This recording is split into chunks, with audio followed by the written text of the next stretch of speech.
The ceiling above me is unfamiliar. That is my first coherent thought when consciousness drags me back from the alcoholic void. The second thought is that my head feels like someone's using it as a drum in a death metal concert. The third, and most panic-inducing, is that I have absolutely no idea where I am. I bolt upright, immediately regretting the sudden movement, as nausea crashes through me like a tidal wave. My hands clutch at soft sheets that definitely aren't mine, and my eyes frantically scan the room. Navy blue walls, football trophies on shelves, a Letterman jacket hanging on the door, and there, on the floor beside the bed, wrapped in a thin blanket with one muscular arm thrown over his face, is Derek Stone.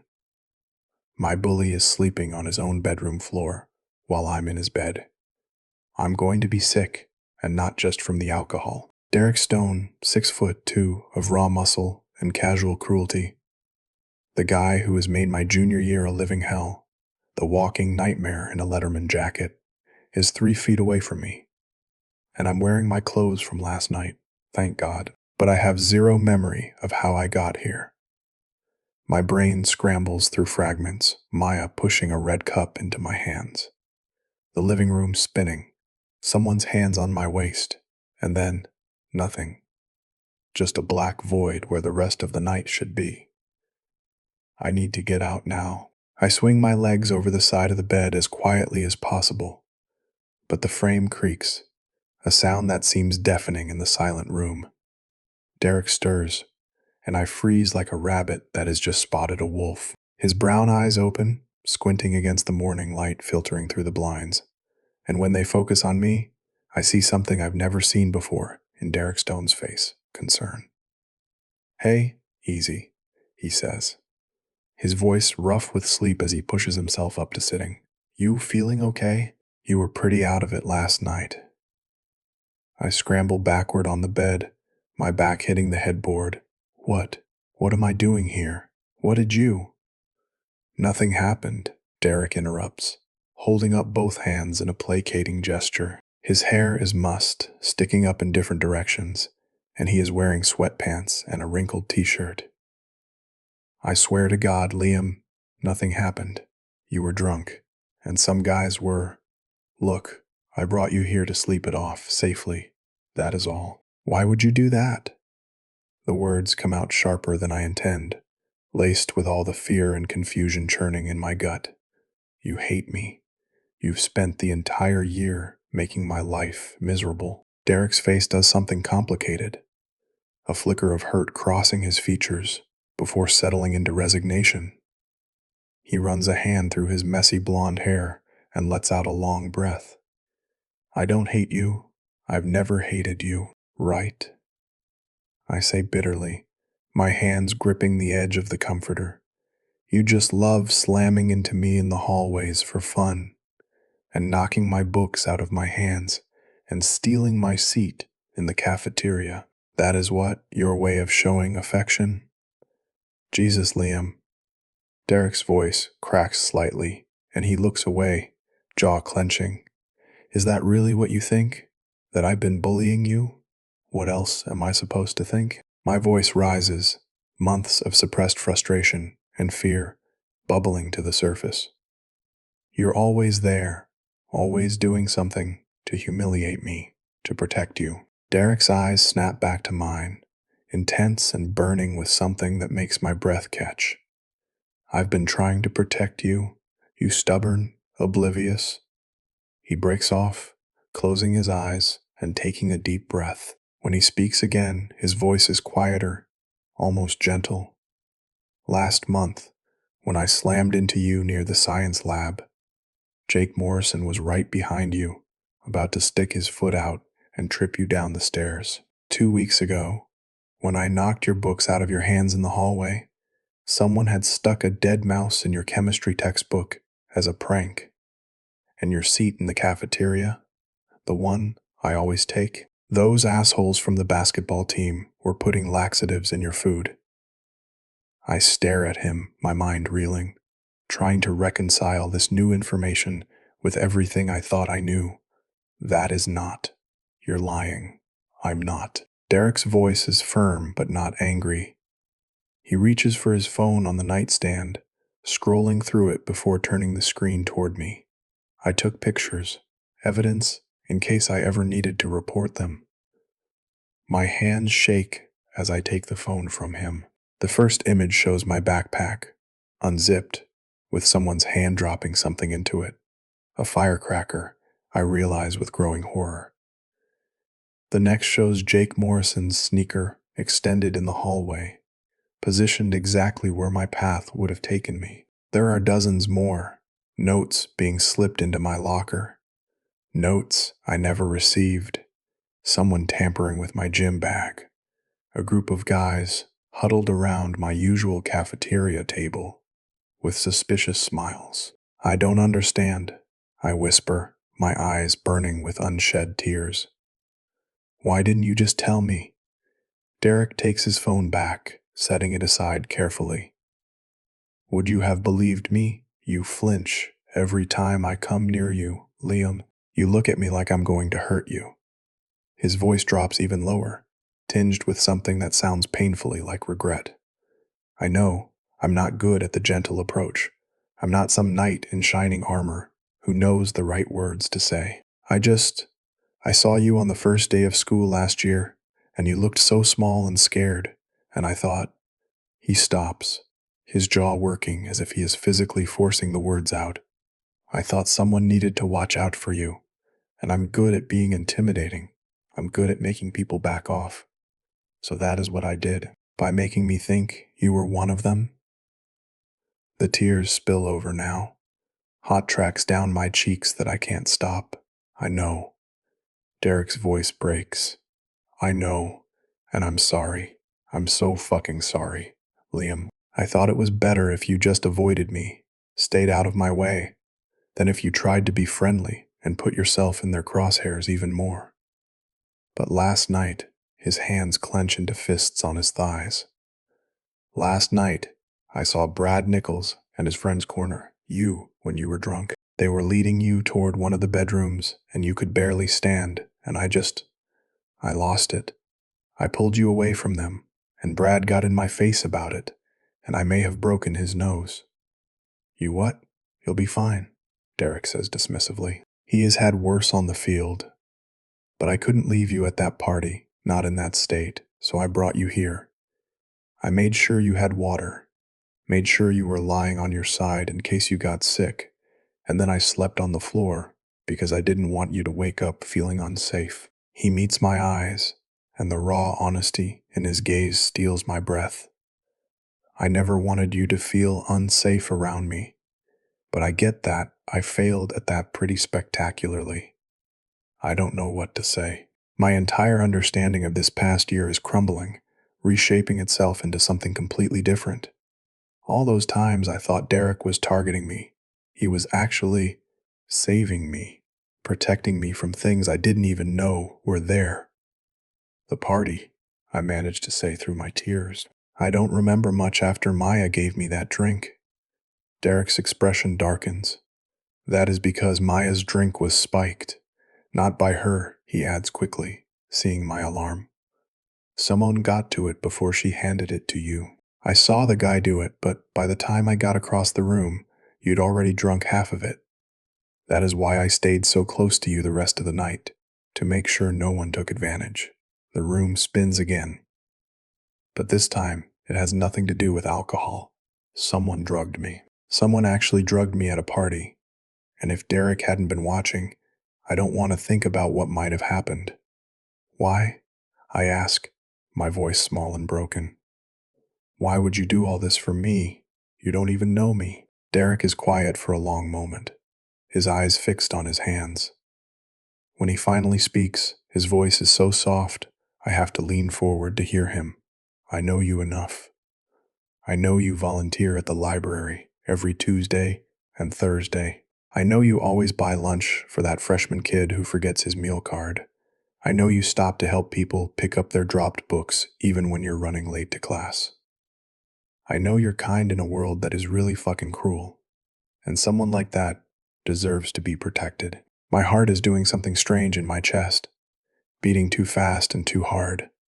Someone like what? Someone good. Derek finally looks up, and there is something vulnerable in his expression that I've never seen before. Someone worth protecting, even if he hates me for it. I don't hate you, I whisper, and I realize with startling clarity that it is true. I was terrified of him, yes, confused and hurt by what I thought was his cruelty. But hate? No, especially not now, when I'm seeing him for who he really is. Not a bully, but a guardian angel with really terrible communication skills. Derek's lips quirk into a sad half-smile. You should probably get home. Your phone's been going off. I put it on the dresser. I didn't look at your messages, he adds quickly. Privacy and all that. I don't move. Derek, yay. Thank you. The words feel inadequate for everything he has done. Everything he has been doing without me knowing, but they're all I have. Thank you for protecting me. I'm sorry, I didn't see it. Nothing to be sorry for, Derek says, getting to his feet in one fluid motion. He offers me his hand to help me up, and after only a moment's hesitation, I take it. His palm is warm and calloused against mine, and he steadies me when I wobble slightly. Come on, I'll drive you home. We can stop for breakfast if you want. Greasy food helps with hangovers. The drive home should be awkward, but somehow it isn't. Derek doesn't try to fill the silence with meaningless chatter, and I'm grateful for it because my mind is racing, replaying every interaction we've ever had through this new lens. The breakfast stop turns into an hour at a small diner where Derek tells me stories about the football team that make me laugh despite my lingering headache. And I find myself relaxing around him for the first time ever. When he drops me off at my house, I hesitate before getting out of his truck. Derek, can I ask you something? Sure. Why didn't you just, I don't know, talk to me, tell me what was going on? Derek's hands tighten on the steering wheel. Honestly, I was scared. Guys like me, we're not supposed to care about guys like you. Not in the way He trails off, a flush creeping up his neck. I thought if I kept my distance, if I just protected you from the shadows, it would be enough, that you'd be safe, and I wouldn't have to risk you finding out that He stops again, shaking his head. Never mind. Get some rest, okay? Drink lots of water. He is pulling away before I can process what he almost said, leaving me standing on my front lawn with more questions than answers. The following Monday, I can't stop thinking about Derek's unfinished sentence. I watch him in the hallways now with new eyes, seeing the way he positions himself between me and potential threats, the subtle redirects when someone looks like they might cause trouble. He doesn't approach me directly, maintaining that careful distance he has always kept. But now I understand why. I spend my free period in the library, not studying, but thinking. About Derek sleeping on his floor to make sure I felt safe. About the photos on his phone, months of documented protection. About the way his voice softened when he called me someone good. About what he was trying to say in his truck. By Wednesday, I've made a decision. I wait until after school, when I know Derek will be at football practice. The field is alive with the sounds of drills and shouted instructions, and I hover near the bleachers, feeling conspicuous and out of place. When practice ends and the team starts heading toward the locker room, I intercept Derek near the gate. Liam, he is sweaty and disheveled, his hair damp and curling slightly at the temples. Everything okay? Did something happen? No, nothing happened. I take a deep breath, steeling myself. I wanted to talk to you. Do you have time? Derek glances back at his teammates, then nods. Yeah, of course. Let me just grab my stuff. Wait here. I watch him jog to the locker room, my heart hammering. When he returns 15 minutes later, showered and changed into jeans and a hoodie, he is carrying 2 bottles of water. He hands me one without a word, and we start walking away from the field, no particular destination in mind, So, Derek says after a while, what did you want to talk about? You, I say simply. I want to know more about you, the real you, not the persona everyone else sees. Derek shoots me a surprised look. Why? Because I think I've been wrong about a lot of things, I admit, and I want to make it right, starting with actually getting to know the person who has been watching out for me. Derek is quiet for so long, I think he might not answer. We've walked all the way to the edge of the school property, where a small grove of trees provides shade and privacy. He stops there, leaning against a trunk, and I wait. I volunteer at the animal shelter on weekends, he finally says. Have been since I was 14. My mom died when I was 12, and I had a really hard time dealing with it. My dad got me a dog to help with the grief, and it worked. So now I help other animals find homes. He looks embarrassed, as if this admission costs him something. I know it is not exactly on brand for the tough football guy. I think it is perfect, I say honestly, moving closer. What else? I tutor kids in math after practice on Tuesdays. I'm not supposed to tell anyone because apparently it would damage my reputation or whatever. But I like helping people understand things. And he hesitates, his eyes searching mine. I write poetry, really terrible poetry that will never see the light of day, but I write it anyway. Each revelation is a gift, a piece of himself he is choosing to share with me. Can I tell you something? I ask, always. I used to be so scared of you that I'd plan my routes through school to avoid you. I'd skip lunch sometimes rather than risk sitting near you. But now, I step closer, close enough to see the flecks of amber in his brown eyes. Now I think you might be the safest person I know. Derek's breath hitches. Liam, you were trying to tell me something. In your truck last Saturday. I think I know what it was, but I need to hear you say it. His jaw clenches. And for a moment, I think he is going to deflect, going to retreat behind that protective wall he has built around himself. But then he straightens, meeting my gaze with an intensity that makes my knees weak. I care about you, he says, each word deliberate and weighted. I have since the day I first saw you, not as some charity case to protect, but as someone who makes me want to be better, someone who I think about first thing in the morning and last thing at night, someone who, he breaks off with a frustrated sound. God, I'm terrible at this. What I'm trying to say is that I have feelings for you, Liam. Real feelings, the kind that terrify me because I know I'm not good enough for you. I'm not gentle or eloquent or any of the things you deserve. But I kiss him. It is impulsive and probably stupid and completely unlike me. But I can't listen to him talk about not being good enough when he is the best person I've ever met. I grab the front of his hoodie and pull him down to my level, pressing my lips to his in a kiss that is awkward and inexperienced and absolutely perfect. Derek freezes for half a second before his arms come around me, pulling me close as he kisses me back with a gentleness that contradicts everything about his tough exterior.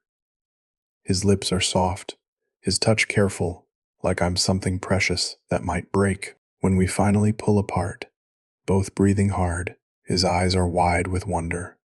I have feelings for you too, I whisper against his lips.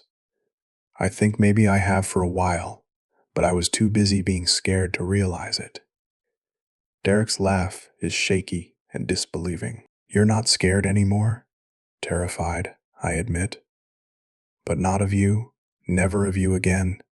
He kisses me again, slower this time, deeper, and I lose myself in the feel of him, solid and warm and safe. When we finally break apart, he rests his forehead against mine, his hands cradling my face like I'm something infinitely valuable. I'm still not good at the gentle approach, he murmurs. Good, I say, smiling against his lips. I don't need gentle, I just need you. Over the next few weeks, we fall into a new rhythm. Derek is still protective, I don't think that will ever change. But now he doesn't hide it. He walks me to class, sits with me at lunch, and when Brad Nichols makes a snide comment about us in the hallway, Derek simply wraps an arm around my shoulders and keeps walking unconcerned. I discover more facets of him with each passing day. The way he hums under his breath when he is concentrating. How he always gives his dessert to the freshman who sits alone at lunch. The fact that he is applying to veterinary schools because working with animals is what makes him happiest. He is nothing like what I expected, and everything I didn't know I needed. One afternoon, I'm waiting for Derek after football practice when I overhear some of his teammates in the parking lot. "Dude, what is with Stone and that park kid?" One of them asks. "I thought he hated him." "Nah, man," another responds. "My sister told me Stone's been protecting Park all year. Apparently, he knocked out Brad Nichols at Tyler's party for trying to mess with him." Seriously? Why? Why do you think? Stone's been in love with the guy forever. Anyone with eyes can see it. I duck behind a car, my cheeks burning, but I'm smiling. Even Derek's teammates have noticed. This thing between us isn't just in my head. When Derek emerges from the locker room and spots me, his whole face lights up in a way that makes my heart stutter. He jogs over, dropping his gym bag to pull me into a hug that lifts me off my feet. "Miss me?" he asks, grinning. "It has been an hour." That is a yes. He sets me down but doesn't let go, pressing a kiss to my temple. "Want to come to the shelter with me? There is a new litter of puppies I want you to meet." I spend the evening watching Derek bottle, feed tiny puppies with infinite patience, his large hands impossibly gentle, and I fall a little bit more in love with him. The first time Derek tells me he loves me, it is not during some grand romantic moment. We're in his truck, sitting in my driveway after a movie, and I'm rambling about the plot holes while he listens with that soft expression he gets when he thinks I'm not looking. "You're such a nerd," he says fondly. "You knew that when you started dating me." "I did," he agrees, reaching over to tuck a strand of hair behind my ear. "I love that about you. I love everything about you, actually." I freeze, my breath catching. "Derek, I'm not expecting you to say it back," he adds quickly. "I just wanted you to know. I love you, Liam Park.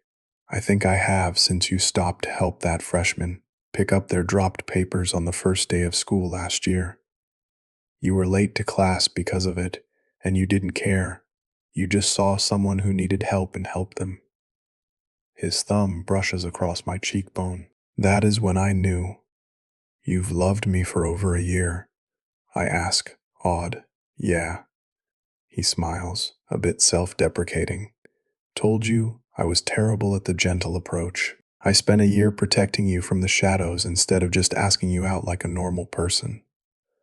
"I'm glad you protected me," I say seriously, "but I'm also glad we're here now." And Derek, "Yeah, I love you too." His kiss is tender and fierce all at once, full of a year's worth of unspoken emotions, and I know with absolute certainty that this is where I'm meant to be. The school finds out about us in the most Derek way possible. I've been leaving little notes in his locker, stupid, sappy things that make him smile during the day. Things like, "You're doing amazing," before big games, or "I love you just because." On this particular day, I slip a note into his locker that reads, "Thank you for protecting me. Now let me protect your heart, okay?" I don't expect him to read it immediately. I definitely don't expect him to sprint across the school to my chemistry class, where I'm in the middle of a lab with my very confused partner. "Mr. Stone, you can't just..." My teacher starts, but Derek ignores him completely. He strides to my lab station, pulls me out of my seat, and kisses me in front of the entire class. It is not a gentle peck, it is a real kiss, deep and claiming and absolutely unambiguous. When he pulls back, leaving me dazed and breathless. The entire class is staring. Yes, Derek says, his voice carrying across the silent room. Yes, you can protect my heart for as long as you want it. Forever, I managed to say, my face burning. I want it forever. Derek's smile is radiant. Then it is yours, forever. He kisses me again, softer this time, and I vaguely hear my chemistry teacher sighing in the background. But I don't care. Let them see. Let everyone see that Derek Stone, the tough football player, is completely and utterly mine, just as I am completely and utterly his. Latter, after Derek has been escorted out by a smirking teacher, and I've endured the whispers and stares of my classmates, I find another note in my backpack. Derek's handwriting is messy, but endearing. Sorry for the dramatic entrance. I'm not good at subtle. But I couldn't wait to tell you that you already protect my heart. You have since the moment you smiled at me. I love you. I press the note to my chest, smiling so hard, my face hurts. Prom season arrives, and with it comes the question I've been simultaneously dreading and hoping for. Derek corners me in the library, one Tuesday afternoon, looking uncharacteristically nervous. His hands are shoved deep in his pockets, and he is shifting his weight from foot to foot. So, he starts, then stops, starts again. Prom is coming up. It is, I agree, setting down my book. And I was thinking, if you want to. We could, he breaks off with a frustrated noise. Why is this so hard? Are you trying to ask me to prom, Derek Stone? Yes, he says relieved. Yes, I am. Will you go with me? We can skip the dance part if you want. I know crowds aren't your thing, but I thought maybe we could at least go to dinner. Maybe take pictures, make it official and all that. He pauses, then adds quietly, I want everyone to see how proud I am to be with you. My heart melts. Of course I'll go with you, but I want to dance, at least once, with you. Derek's smile could light up the entire school. Yeah. I stand, moving into his space, and wrapping my arms around his waist. I love you, you know that? I know, he murmurs into my hair. I love you too, more than I thought it was possible to love someone. Prom night is perfect. Derek shows up at my door in a suit that makes my mouth go dry, carrying a corsage that he carefully pins to my lapel with hands that shake slightly. We take photos in my backyard, my mom crying, happy tears, and his dad looking on with quiet approval. At the dance, Derek keeps his promise and dances with me, slowly, carefully, like we're the only two people in the room. Thank you, I whisper against his chest, swaying to the music. For what? For protecting me, for seeing me when I felt invisible, for loving me, even when I was too scared to see what was right in front of me. Derek's arms tighten around me. Thank you for giving me a chance, for seeing past the rough exterior to who I really am, for making me want to be better every single day. We stand there, wrapped in each other, and I know that this is just the beginning. There will be challenges ahead.